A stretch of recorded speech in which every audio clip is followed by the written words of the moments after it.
Hi guys, today we are going to be discussing flexibility with regards to your diet. So how flexible should you be with your diet? Should you be flexible at all? If you do not employ some element of flexibility within your diet, you will fail. I promise you that. You will fail your diet if you are too strict. You've probably been strict in the past and already made this mistake before, okay? So I've got a little story about, I used to go to a gym, like a bodybuilder sort of gym, and there was this fella there who was really shredded all the time. The story sort of went around that he'd gone on holiday. This guy was like a competitive bodybuilder, shredded to bits, like massive 8-pack, all that sort of stuff. Natural bodybuilder, natural.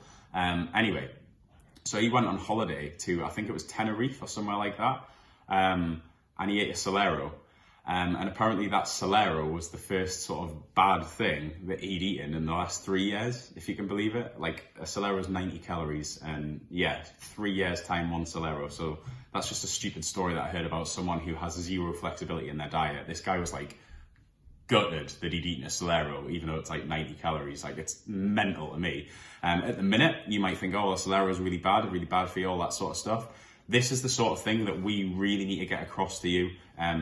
We need to get you out of that thinking, that black and white thinking of that there's good foods and bad foods, and food that's bad for you and food that's good for you. And it's a construct, and we're going to discuss that a bit more in detail over the coming days.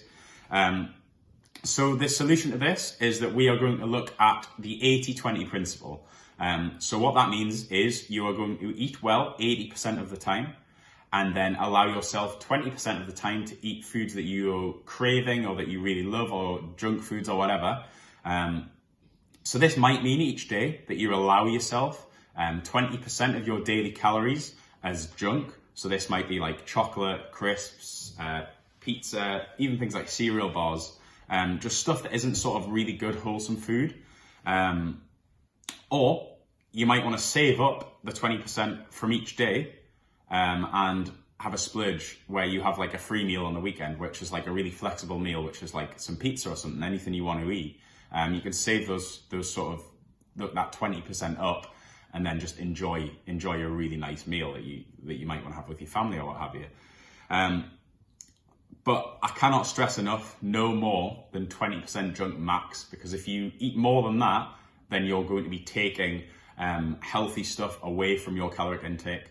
And you're going to end up unhealthy, okay? So it's really important to eat the good stuff first, and then incorporate some of the junk if you want that. You might not even want it, but I would recommend trying to incorporate it, okay? So your task for today is to let us know in the comments how you're being flexible with your diet, which foods you've allowed yourself, or which foods you're planning to eat over the weekend, and letting us know, do you deserve to eat these foods? Have you saved up that 20% for a few days or 5 days or what have you, so that you can actually enjoy this meal as part of your diet instead of sort of throwing you off your diet? Right, cheers guys, I'll speak to you tomorrow.